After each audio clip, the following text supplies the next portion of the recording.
Hello, messes. Welcome back to She's Speaking. Erika thinks we forgot. Erika is gaslighting us and has rewritten history even for herself. I think she believes her version of events now. And so her coming for Garcelle's lack of storyline. While I can agree that I've complained about it myself, what is Erika giving us?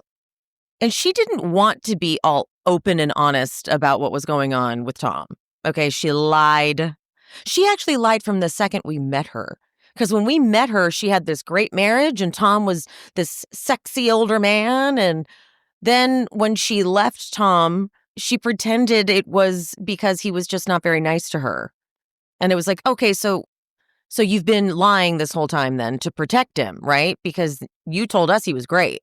But she never talked about it like that, because then she had to go into like damage control too, because he was also crafting stories to get out of being in trouble that she had to tack onto. Like then after telling us it was just because he was so mean that she left and she was tired of being treated that way, then he actually does have cognitive impairment. I've been noticing it for years. He does. He has some issues with the cognitive things. Oh, well then you left him after 20 plus years of marriage when he was going through some sort of early stages of dementia, or that's when you left him because he was being mean?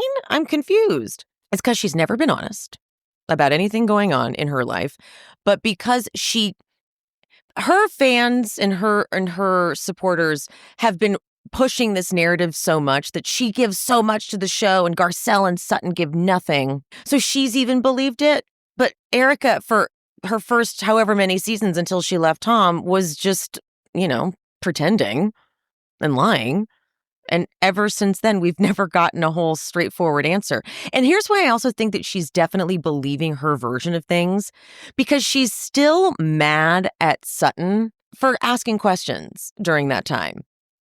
Because in her mind, she's like, how dare she? I was an innocent woman. I knew nothing. Okay. Then why were you lying?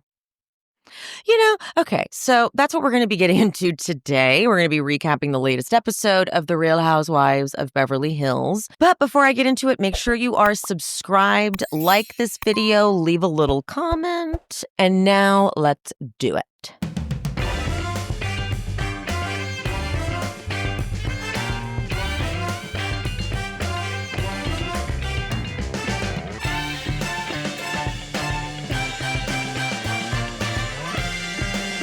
So at their first dinner together, or wait, maybe that wasn't the first. At dinner, Dorit confronts Sutton.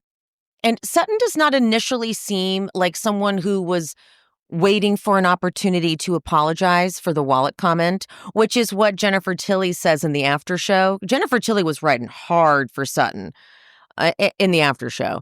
And she was like, and even in the scene, but she says that, yeah, Sutton, you were just waiting. You had said you were hoping for the right opportunity to apologize for the wallet comment. You were saying that, but it doesn't really appear like that.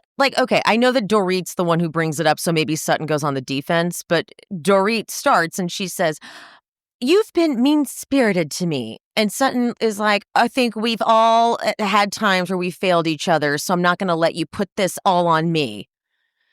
And then Dorit's like, but you didn't want to work it out. You just wanted to be upset. You wanted to go lower. And I'm glad Dorit brought up the sisterhood ceremony, but I guess it was sweet that Tilly was like, she meant the sisterhood ceremony. She meant that seriously. I'm like, what did she mean about it? Tilly, what did she mean? They purposely replayed that little monologue of Sutton's before this episode, like in the little recap last time on whatever thing, because I was glad to get the reminder of just how over the top Sutton was with it. We're all sisters forever, and you go through good time. This was just to make you have a moment. You didn't mean any of these words that were coming out of your mouth directed towards these women, maybe to some of them, but not to Kyle maybe to Kyle, maybe. But not to Erika, to Dorit. She didn't even know Bose that well. It was just a moment for Sutton to have a moment, not like a real sincere thing. But anyway, Erika tries to chime in. However, Sutton kind of loses it here and stops her, and she's like, we're not gonna do this again. Okay. And this is what Sutton does do. She does often react this way. And usually Garcelle would be there to like step in, maybe. But Sutton, I'm sorry, she does always react like this. Where I'm not going to do this with y'all. You've never done it, though. If anyone's ever brought up an issue, you freak out like this. Like when Dorit was like, you were like, I'm going to freak the fuck out about Rinna's kids. I don't know what that was, fashion show or something. I mean, Dorit was being messy and stupid, but like Sutton lost her damn mind. You've had your fun. Let the mask go. Like it was a little over the top for what was happening, but that's like how Sutton always reacts to things. So like she's like immediately she goes to that place and Dorit's like, you can't become the victim every time. Don't tell me what I can and cannot do, Dorit. She was real firm in her enunciation. But then Dorit, she takes it too far. Dorit goes, I'm an adult. I take accountability when I make a mistake. Well, I don't know. That's like that's taking it a little far. It's a little. I was with Garcelle and she's like, you kind of just started doing that, so you don't really get to be like the accountability guru here. Like, come on now. And so then Sutton, like, something switches and she goes, I've been thinking about this a lot. I said something at the caviar party that didn't sound like me at all. I'm like, you've been thinking about it a lot. Interesting. They've kept that totally, like whether that's editing, screwing Sutton over, or there really just isn't footage of Sutton being like, I feel bad. I shouldn't have said that. Whatever I feel about Dorit, I shouldn't have said that. That is just a weird thing for me to have said. There's no footage of that, of her saying that to Tilly or to Garcelle, but she's been thinking about this a lot. I've been thinking about it a lot. And she says, I sincerely apologize. It was a bad thing to say. Erika goes, it was beneath you. It was. But then Dorit is like, because I think I was with Bose here, even though I've been along for the ride the whole time too, Dorit. As much as I know maybe Sutton's not being truthful and sincere, it is kind of weird that Dorit can't just like take it and go, thank you. And you know what? I'm sorry too. Because it's like now Dorit wants to belabor the point so much. And she's like, well, if maybe you had said this sooner. And Sutton's like, I'm apologizing. Like, it's your passive aggressive. And then, Bose is like, she's apologizing to you. Dorit's eyes looked crazy. Like Sutton gets big eyes and so does Dorit. They both get these big old wide eyes that look kind of crazy. And then so Sutton does it again. Sutton goes, I'm very sorry for what I said. What I said was low and I shouldn't have said it. Dorit goes, we've moved on to other things. And Bose is like, what are you doing? So I guess I get why Dorit's like, I don't believe that Sutton was sorry. It's just like a really strange tactic. Bose is very much solution-based. So she's not understanding, like, what is the outcome of this? First of all, you brought it up, Dorit. So you brought it up, and now what is it that you wanted? Because she's giving an apology for something that we thought you would have wanted an apology for, but I guess not. What is it that you want? To just tell Sutton how bad she is? Because that's the problem with Dorit. She never lands the plane. She never gets to her point. It's the worst thing about her. Like, what is your point? And then she's always asking, and then what is the point? Well, you can't find one, even if it slapped you in the face, girl. Finally, Bose gets it to a point where she's like, maybe Dorit, there's something like you could say and take accountability for that could like because none of us really understand. If you're going to bring it up with the purpose. It's just you're like enjoying the torture or I don't even know exactly what. And so she's like, maybe take accountability for something. So then Dorit goes, the joke about the drinking. And it wasn't a joke. So I respected Sutton being like, was it a joke? The comment about the drinking. It was not meant to hurt you. And I'm sorry. I think if you hadn't called me a bitch, I might have reacted differently. And then Sutton's like, okay, yes, I maybe didn't react so wonderfully. Okay, we're like, yay. Oh my God. Yay. Amazing. But then Bose and Kyle get to have like a little moment, and Bose tells a story about going to Soho House and seeing Mo with his girl. Kyle, of course, is like, a girl, some girl, whatever. So then Bose tells this story here about like how she sent Kyle a 3.5-minute voice note about it. And Kyle is like she's like, I loved it. It was great. Thank you so much.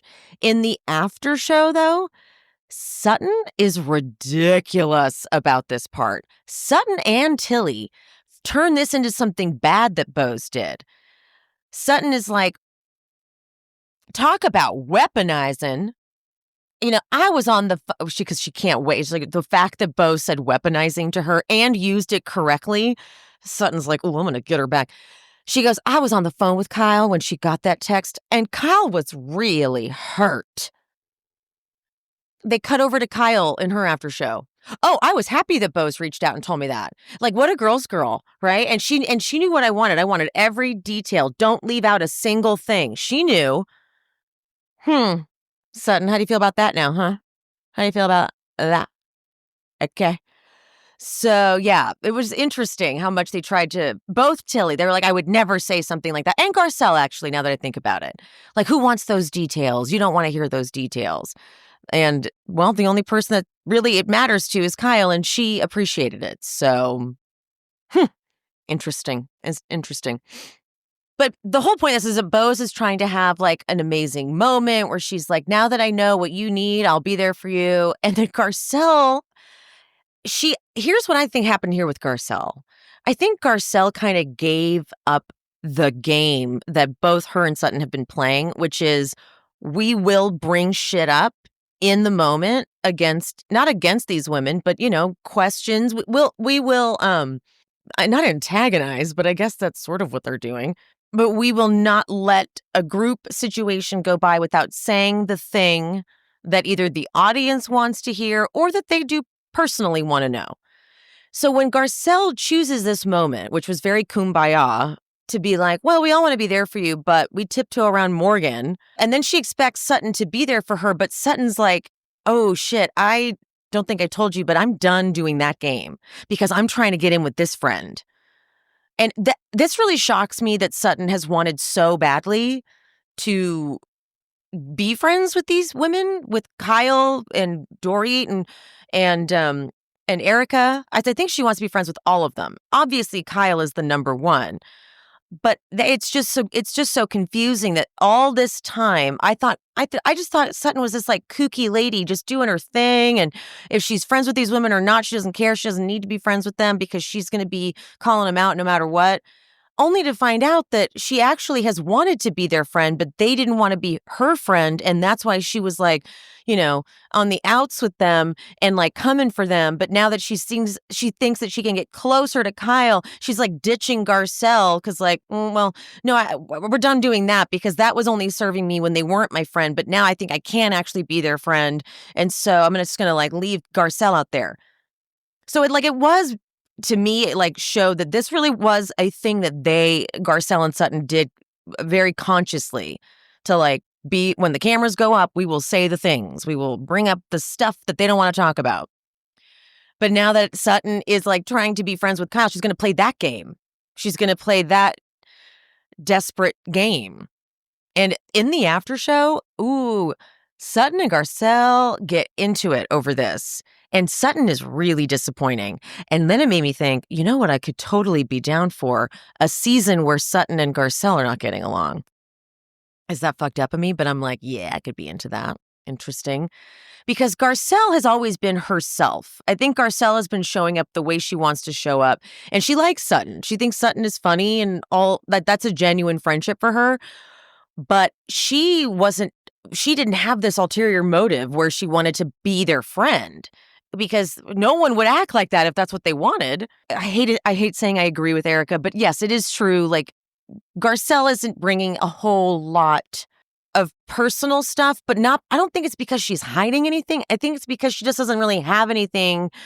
I don't think she has some big drama to conceal. I just don't think she's got a lot of drama in her life. But, like, I feel like you could ask Garcelle anything you wanted about her life, and she'd probably tell you. Kyle in the after shows was so offended about Garcelle bringing up the Morgan thing because she seemed fine with it when we talked before. How am I supposed to trust you, and how am I supposed to get closer to you if I can't trust that, like, you won't basically keep bringing stuff up on camera that I don't want you to bring up on camera. And actually, I'm kind of all over the place right now, but another thing that was interesting is Bose is definitely really good friends with Dorit, but she's not been, like, indoctrinated and will not be doing any of the weird unspoken rules that the Fox Force 5 has. So in the after show, Bose is talking about Kyle in a way that Dorit's like, "Oh, we don't do that. If you're on this team, we don't do that."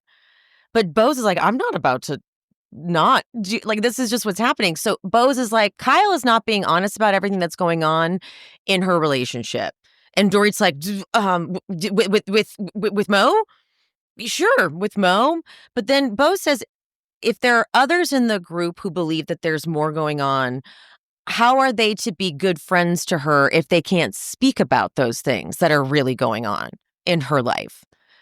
And Dorit's just like, yes. Please don't talk about this anymore because we can't say Morgan.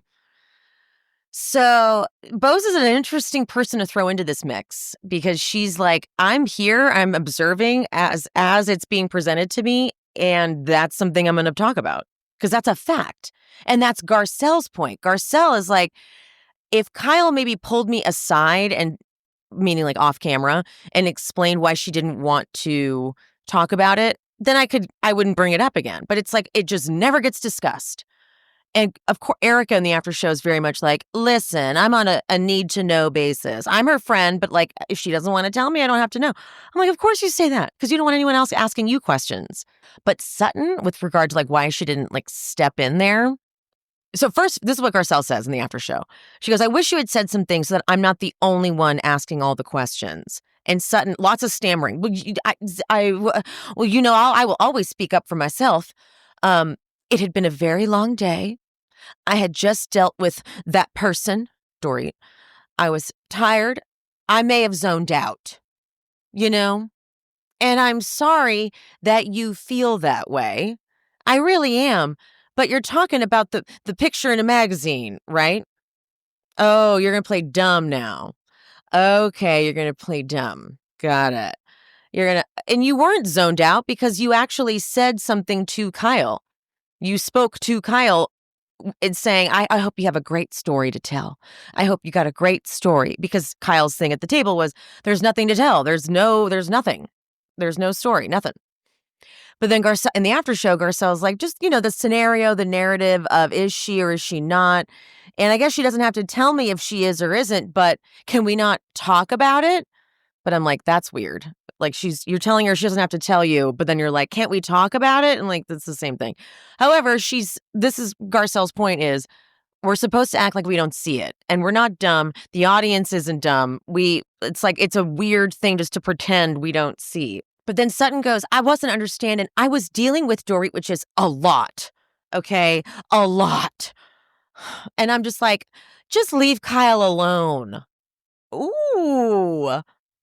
Garcelle goes, you could have backed me up and then come to the room and said, leave Kyle alone. And then Sutton just keeps doubling down. She's like, well, we all compartmentalize parts of our lives. Garcelle's, what are you compartmentalizing? And Sutton's got these real squinty eyes. She's like, there's lots that I compartmentalize. We all do that. Who are you right now? Garcelle obviously has not changed, but Sutton has. And she's not informed Garcelle, I'm trying to get in with Kyle. I can't talk about it anymore. And then Garcelle just goes, you're doing it again. Sutton goes, no, I'm talking about myself.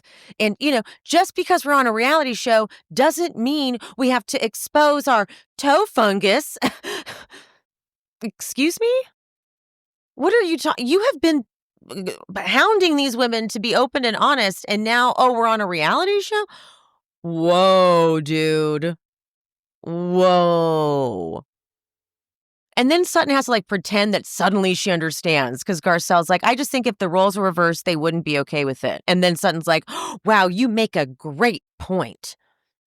And Garcelle's like, whoa, oh, do I? Do tell. But then Sutton is like, oh, sorry, I was mesmerized by Jennifer's bosoms. And they never get back on the topic. So, like I said, I am down for them to be in a feud for a season because Garcelle is not the one who's changed. Sutton has, and I would like to know. I'd like to see that play out because Garcelle's not backing down either. She's not like changing her narrative when Sutton's in the room. She's definitely saying it to Sutton's face and all of that. And it could be interesting. Anyway.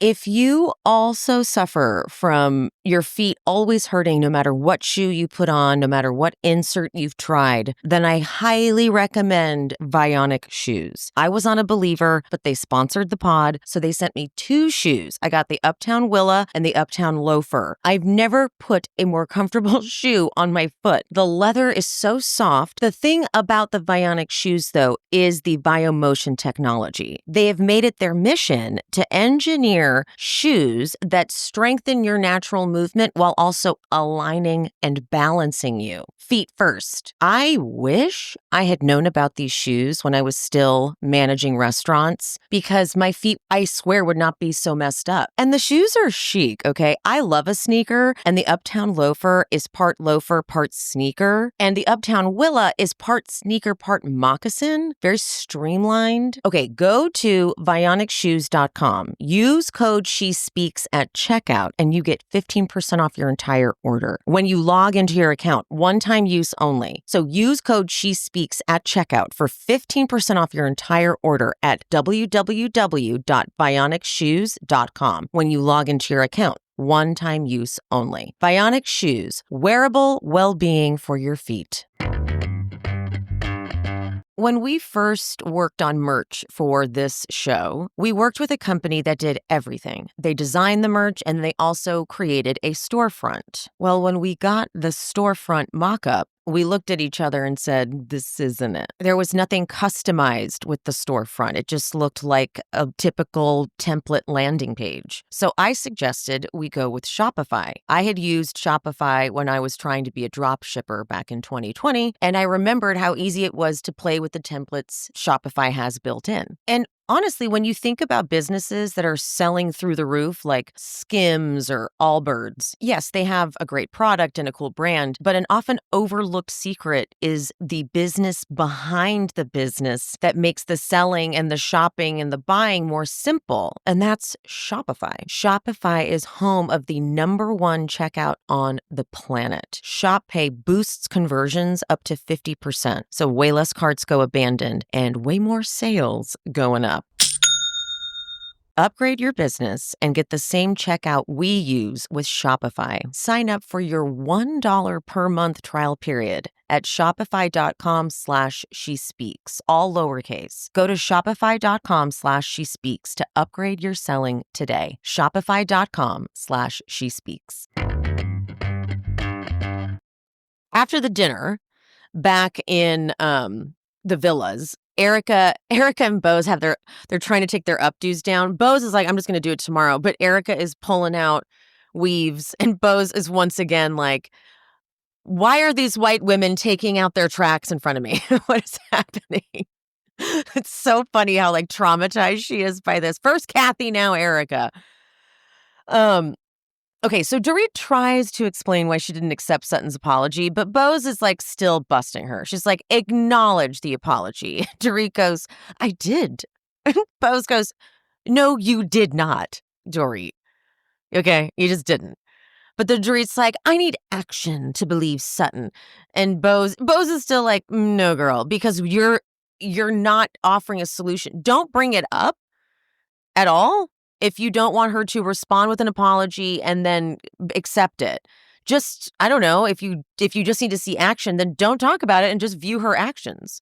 Like, I like how Bose thinks in that very pragmatic HR way. Like, if this is the end result that you want, I don't know what the fuck you're doing to get there, lady. But then over in the Sutton Garcelle Tilly villa, you know, Garcelle, you can see, is angry about her not having her back. But Sutton is like, Kyle had my back at dinner. And Garcelle's like, of course, this is the big fucking news story for you. And then they show that she'd stepped in to tell Dorit something like, you've got to understand why you saying the thing about the drinking was going to be some sort of a thing. And then Sutton's confessional goes, I knew we were friends, and now everybody else does too. Whoa. Okay. That's just so weird. I don't understand what is happening. But then Garcelle tells Sutton about her issue, and Sutton is just like, I think it's just weird that, we ask her, tell us everything right now. That's just weird. And Garcelle is like, okay, bye. And just go. And then Sutton's like, just leave me alone for a minute, Jennifer. I just need to be alone now. Sorry, I'm over it with Sutton. The next day, Garcelle and Sutton talk, and it's not like there's really resolution, but it's like, okay, we can put like a little bow on this for now, sort of a thing. They all look hot for the boat, by the way. They all had wonderful little outfits on. They're on the boat. It's fabulous. But then Kyle and Dorit, they talk on the front of the boat for a little bit, and Dorit asks about Kim.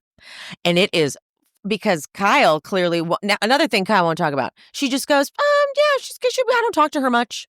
Now, knowing what we know, knowing that like the cops were called, sorry, I'm not laughing. Kim called the police to report that someone stole her cat, but they also returned it. Mm-hmm. And then the cops did show up, and then she proceeded to tell the police about her issues with Kyle. To which they went, this might be a mental health crisis here.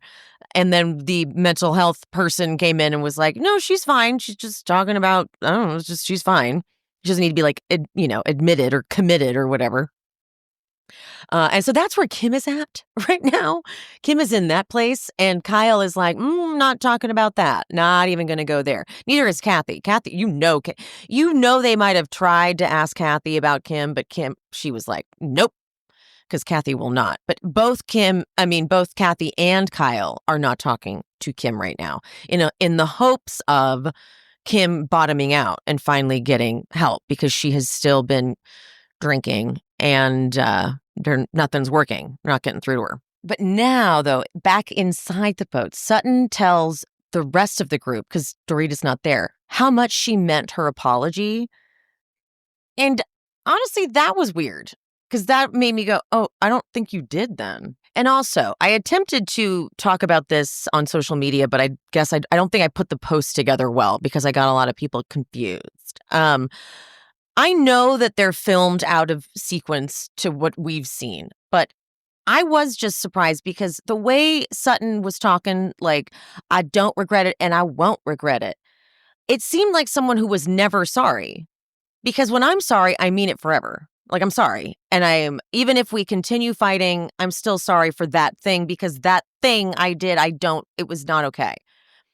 I don't then go from, I'm sorry, Dorit, I shouldn't have said that, I really mean it, that was beneath me, whatever, to, I don't regret it, and I'm happy I said it. That's what she said in the after show. I'm happy I said it. I just feel like if she was really sorry, even in the after show, even in her Watch What Happens Live, she would still be like, no, that was too far. Like, I took it too far. Like, I still have my issues with Dorit, but like, that was like, oh, why did I say that? Like, that wouldn't change. That perspective to me wouldn't change if you were really sorry. So I guess I believed Sutton's apology at the initial dinner, but then hearing her retell it and not even tell Dorit, but tell the group, everyone but Dorit, that she feels sorry and really meant the apology. I was like, oh, that seems weird. And then I started thinking, but then why would she also not regret it? I don't know. I just think Sutton is playing to the audience quite a bit. And I'm picking up on it. I'm not loving it.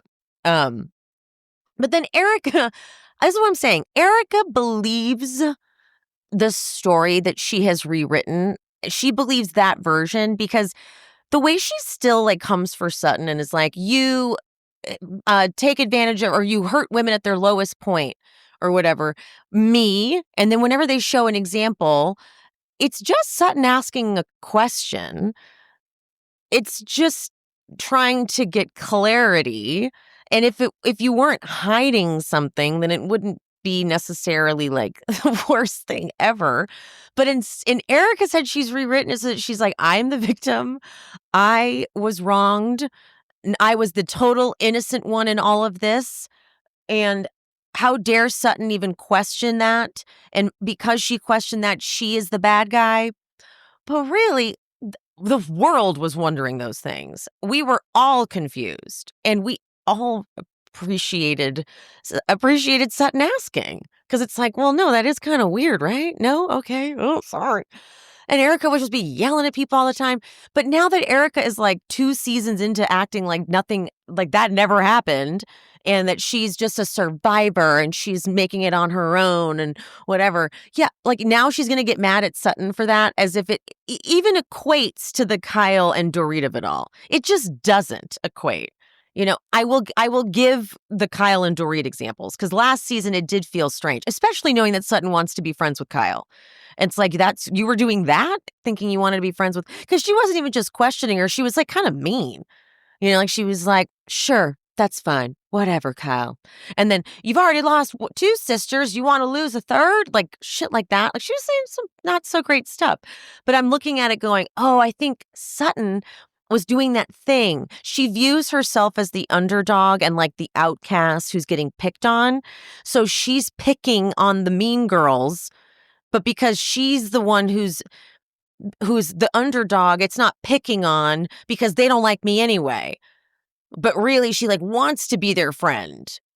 If anyone watched 30 Rock, there's an episode of 30 Rock where Liz Lemon goes home for her high school reunion, and her version of high school was that everyone hated her and she was just totally like the loner loser. Then she gets to the reunion and everyone's like, Liz Lemon, you made my life hell. And then they show the flashbacks of what Liz's version was, that she was being the outcast. But what Liz was doing was saying like really cutting, insulting things to people because she thought that they didn't like her. And so in Liz's mind, she remembered someone saying like, hey, Liz, do you want to go to prom? Yeah, right. Anyway. But really what happened was someone was like, hey, Liz, you want to go to prom? And then Liz said some fucked up insult like, oh, how's your mom's pill addiction? And they're like, oh, my God. And they like walk away. So like if you view yourself as this person that's like on the outs with everybody and then you start kind of poking at them, you don't realize that they feel it and they are affected by it. And then they react to it and it just further validate, Emily, I forgot that word. Validifies, I was about to say, validates what you're already thinking about yourself. Did that make any sense? I just went all over the place. It's very high school, honestly. Because like Sutton going for Kyle like that feels like she was like picking because it's like, you don't like me and you're not talking to me about what's going on or something. And then with Dorit, I don't know if Dorit, I think Sutton is so resentful of the friendship that Kyle and Dorit have that that's sort of what the Dorit hate is, or the feud. It's like this resentment, like, why does she look at you as her good friend? What's that about? That's the vibe I get with the Dorit situation. Okay, wow, I just got really fucking deep. Okay, excuse me. Sutton's thing is to say I mistreat women. And then Erika's like, no, like the women in this group. No, you said women. Okay. And then now Kyle has joined the conversation and Kyle does the worst thing she could possibly do in that moment. And she tries to like kind of defend Erika or like explain like, well, that's not what she meant, right? Erika didn't mean that. She meant the women in this group, right? She's clarifying. And then Sutton's like, what do you want from me? She takes it to such a level. What do you want? The problem, too, though, is then Dorit tries to chime in, and Dorit is like never, her timing and her everything is just always wrong. She's like, well, you apologized for the caviar thing. And then Sutton's like, that's all I'm apologizing for. But you see, you don't even want to try to work it out. No. You don't even want to hear how I feel. No. I'm like, just stop, Dorit, just stop. And then when Sutton like storms off, mind you, it's a tiny little boat, like a teeny tiny little boat. And so like I don't even know where she was able to go. The crew had to like go outside on the deck or something. It looked like she like kicked them out so she could just like stand there in the door frame being upset. But then also her hot mic picked up her saying, "I hate these fucking bitches. They're fucking CUNTs." Everyone's making such a big deal about that, but I'm like, do you guys not talk like that when you're super mad? Like, it doesn't, like, she's off to the side. And also people kept calling it a hot mic. I'm like, it's not a hot mic. She was mic'd. She never took her mic pack off. She knew she was mic'd. She just was maybe talking quietly. Or maybe she turned it off.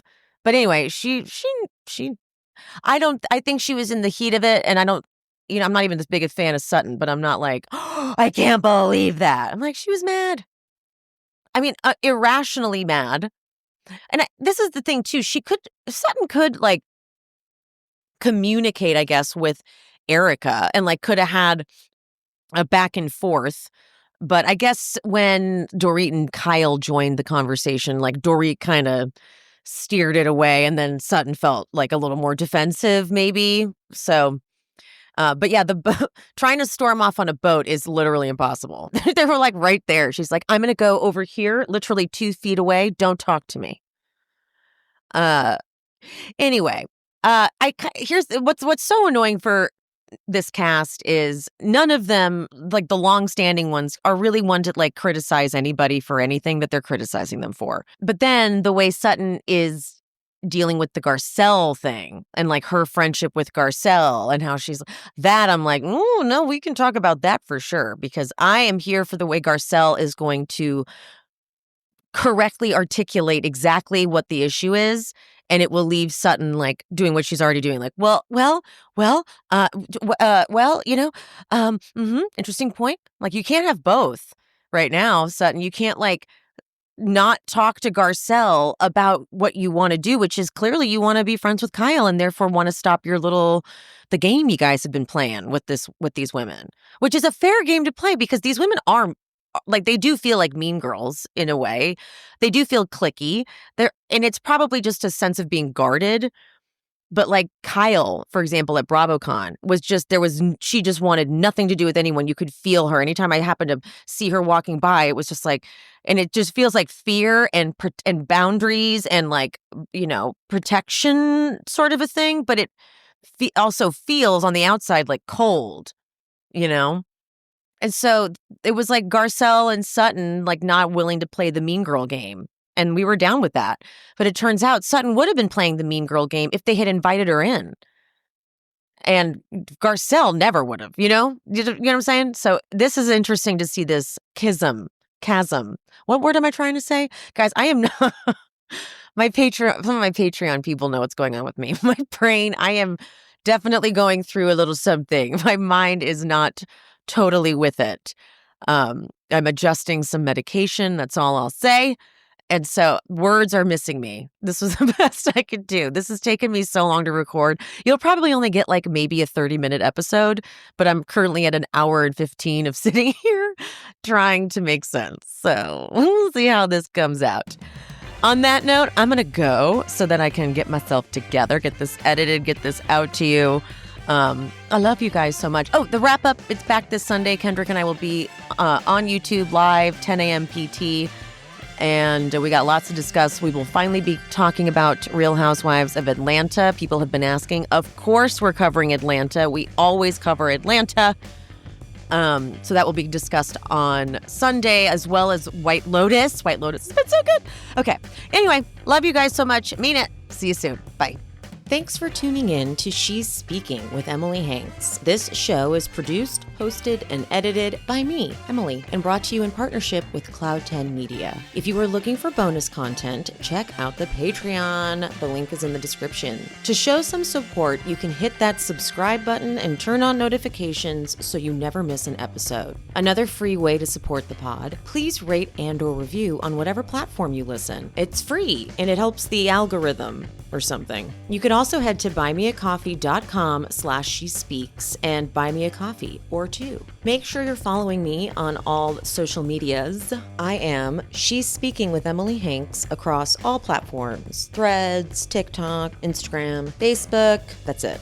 Thank you guys. See you soon.